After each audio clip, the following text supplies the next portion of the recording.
Hi, welcome to short lecture on Hall effect. First, let's discuss about the importance of Hall effect so that you might get interest to learn what Hall effect is.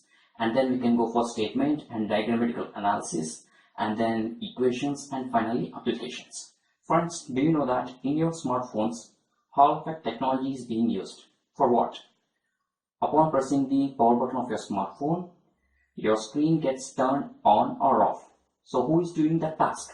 That task is being done by Hall sensor, which is designed based on the Hall effect. So upon pressing the power button, magnetic field will be activated and that magnetic field will be sensed by the Hall sensor. So upon sensing the magnetic field by the Hall sensor, a particular value of voltage is generated by that Hall sensor, and that particular value of voltage will turn on the screen of your smartphones. And again, upon pressing the power button, the magnetic field will be deactivated so that there will be no output voltage generated by the Hall sensor, so that your screen will get turned off. And one more important application of Hall effect is that this is the only mechanism used to find a given sample piece of semiconductor is a p-type or n-type. And these are the important applications of Hall effect, what you must know. And there are wide variety of applications and that will be discussed later. Guys, I believe that knowledge is the valuable treasure which we can give to the present generation and next generation. And from my side, I am working on that and I wish you to do the same. And if you have no time to do that, don't worry, you can do that by sharing these videos and subscribing and liking these videos. If you like, subscribe and share these videos in social network. Remember that student community will be benefited because of you. So please share these videos in social network and subscribe to my channel. So now let's see the statement of Hall effect. Production of transverse voltage in a current carrying conductor or semiconductor when placed in a transverse magnetic field. And by observing this statement, you must note that here Hall effect is mainly concerned about the production of transverse voltage, and that transverse voltage is called as Hall voltage, and we represent it with VH, and this Hall voltage can also be called as Hall EMF. And here transverse means, remember, perpendicular. Okay, now let's analyze this Hall effect diagrammatically. Consider a metal strip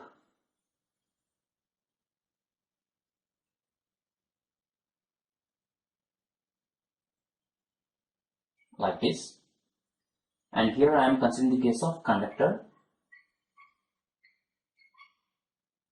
okay, to which a supply voltage V is given like this.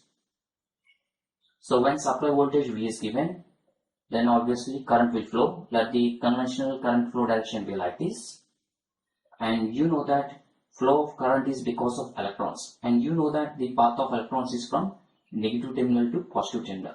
Let the charge carrier path be this one. Actually there will be number of charge carriers paths, but here I am drawing only single charge carrier path for better understanding. So when supply voltage is given, let the charge carrier path be this one. Now observe this statement that production of transverse voltage in a current carrying conductor when placed in a transverse magnetic field.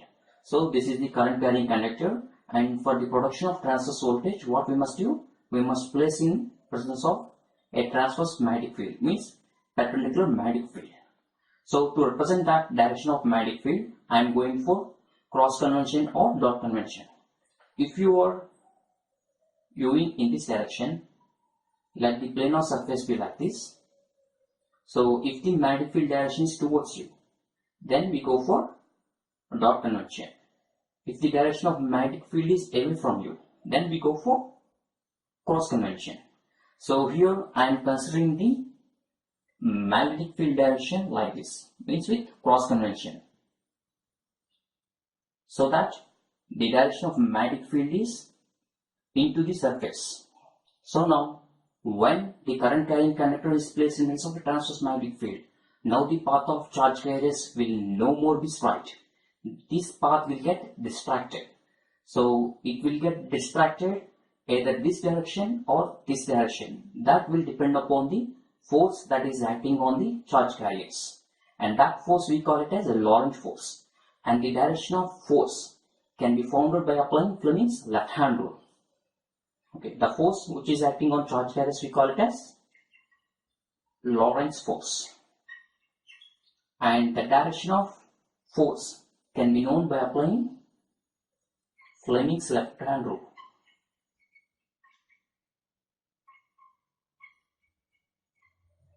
So simply let us discuss what Fleming's left-hand rule says. Stretch your left hand, thumb, index finger and middle finger perpendicular to each other. Then the direction of index finger will indicate the direction of magnetic field and middle finger will indicate the direction of current, and the direction of force is given by the direction of your thumb. So Fleming's left-hand rule is used to find the direction of force if the direction of magnetic field and the direction of current are known. So now to find the deflection of this charge carrier path, either this side or this side, apply Fleming's left-hand rule, means place your left hand, middle finger along the direction of current and index finger along the direction of field, so that thumb will indicate the direction of your magnetic force, so that we can know the direction of deflection of this charge carrier's path, either this direction or this direction. So now by applying Fleming's left-hand rule, it is found that the direction of force is towards this direction, means now the charge carrier path will be like this. So after some time, because of the forces acting on the charge carriers, all the charge carriers will move towards this direction, means the charge carriers are concentrated here around this area. Okay, now let us suppose there is no magnetic field, then the charge carriers will be distributed uniformly in this conductor. If you take any 2 points on this conductor, then there will be no any potential difference because charge carriers are distributed uniformly. But when the magnetic field is applied, that is transverse magnetic field applied, because of forces acting on those charge carriers, all the charge carriers are concentrated here.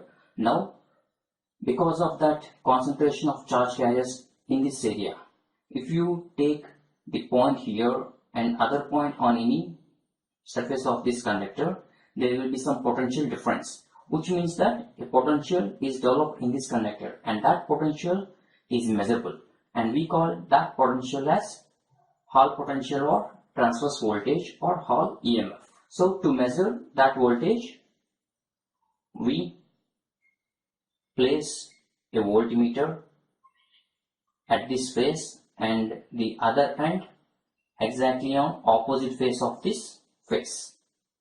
So the concept of conductor and semiconductors you can find in my lecture videos on EDC and analog electronics, and the concept of electric field and magnetic field you can find in my electromagnetic field theory lecture videos. Let's discuss in short that in case of conductor, the current is only because of electrons, whereas in case of semiconductors, the current is because of electrons and holes. And if it is a positive charge, then electric field direction will be outwards. And if it is a negative charge, then electric field direction will be inwards. and the direction of force on positive is taken as the direction of electric field, whereas the direction of force acting on negative charge carriages is opposite to that of electric field. And remember one point, that in electric field monopoles can exist, whereas in magnetic field dipoles exist, monopole doesn't exist. And that explanation you can find in my electromagnetic field theory lecture videos. And we just discussed in case of conductor that current is because of electrons, and in case of electric field we also discussed that monopoles can exist. So let us suppose this is the path of electrons, and because of applying the transverse magnetic field, this path of electrons is deflected, means all the electrons are deflected towards this direction, means here the electrons are concentrated in this area, means that here negative charge and positive charges are separated. And at that point, if you can place the voltmeter, you can know that the potential is developed at these portions. Now let's find the direction of electric field. Because here charge is concentrated, and because of that concentrated charge there will be electric field. Consider a electric charge which is present at the edge of the surface. So the charges which are surrounding the charge of our concentration here, let those be these, and on this side there will be no any charge because this charge is present at the edge. And we know that from this concept electric field direction on every negative charge is inverse. So let us take like this, inverse, and our considered charge is this one. So let this be like this. So observe here that this charge, this field gets cancelled, and this field gets cancelled, and this field gets cancelled because they are acting in opposite direction. And the field which is only present is this one. Okay, so the direction of electric field will be towards this direction. And from the concept of electric field, the force direction on negative charge is exactly opposite to that of electric field. Means electric force direction will be in this direction, which means here magnetic field force direction and electric field force direction are in same direction. So now as soon as the equilibrium is reached, means the net force acting on charge carriers is 0. Means here electric force plus magnetic force is equal to 0, because your magnetic force and electric force are acting on same direction. And we know that electric force is given by E into E, where E is here charge. Let us take Q in place of E. So Q is the charge and E is the electric field, and the electric field developed is here Hall electric field, that we can represent with EH. And magnetic force means Lorentz force equation is given by E into Vd cross B, where Vd is drift velocity. As here I took to represent charge E with Q, which implies Q into Vd cross B. Place these equations in this equation, which implies Q into EH is equal to minus Q into VdB, and cancel Q and Q, which implies EH is equal to Vd into B, and taking magnitude so that there will be no negative sign. And drift velocity Vd is given by J by NQ, where J is current density. So place this in this, which implies EH is equal to J by NQ into B. That implies EH by J into B is equal to 1 by NQ. And this term can be represented with RH. And that RH is called as Hall coefficient. So this is the equation for Hall coefficient. And the other relations which we must know is Hall voltage VH is equal to B into I by NQD, where B is magnetic field, I is the current, okay, which is flowing in the conductor, and N is the charge concentration.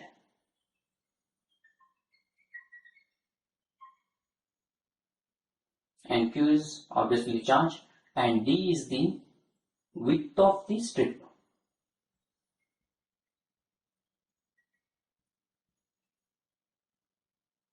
So this is how the Hall potential can be calculated. Next, applications. There are a wide variety of applications of Hall effect. Of that, we will discuss only few which are very important. And the important application which we discussed earlier is Hall sensor. That is used in our mobiles, and Hall sensor has many applications in electronic industry. Okay, and next, the important application is it is the only mechanism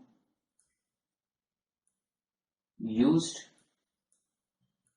to find a sample semiconductor is P-type or N-type. And the other important application is this can be used for finding the speed, and it can be used in some switching applications, etc. Switching applications. So in short, let us discuss how speed can be measured by using Hall sensor. For that, we need to discuss about the Hall sensor. Okay, Hall sensor looks like a transistor having 3 pins, and first pin is called as input pin, and the middle pin is ground pin, and the third pin is output pin. Okay, and this is the active phase of the Hall sensor. Most of the Hall sensors are designed to detect south pole field. Means if this is the active phase of Hall sensor, and if a magnet is brought like this, and if this is south pole and north pole, then Hall sensor will detect this field and it will generate an output voltage that can be calculated from this pin. Now let us suppose if north pole is facing the active phase, then there will be no any output. So if this is the disk which is rotating at speed n, and we need to find that particular speed n, so that on this disk 2 magnets are attached, then here there will be a Hall sensor. So when the magnet faces the active phase of Hall sensor, then there will be output, means active high. Once the magnet passes away from this position, then there will be no any magnetic field, so that there will be no any output. So output reduces to 0. Again, when this magnet reaches here, then there will be magnetic field, so that there will be output like this. So by this way, the output will be like this, and from this output you can find the speed of this disk. Now let's discuss in short about Hall effect. For that, consider 3 coordinate system x, y and z. If this is x and if this is y, then z direction can be found by applying the right hand curve. Means curve your right hand from x pointing towards y, then thumb will indicate the direction of the z direction, the third coordinate. So here from the statement, in a current carrying conductor placed in presence of a transverse magnetic field. So this is the metallic conductor I took, and current direction I took towards this direction, means negative y direction, and I placed this in presence of a transverse magnetic field, means inwards, which means magnetic field direction is towards negative y direction. Then when the current carrying conductor is placed in presence of magnetic field, because of Lorentz force, means because of magnetic force acting on the charge carriers, all the charge carriers path is diverted, and by applying Fleming's left hand rule, we found that direction of force that is towards this direction, so that the charge carriers are concentrated here.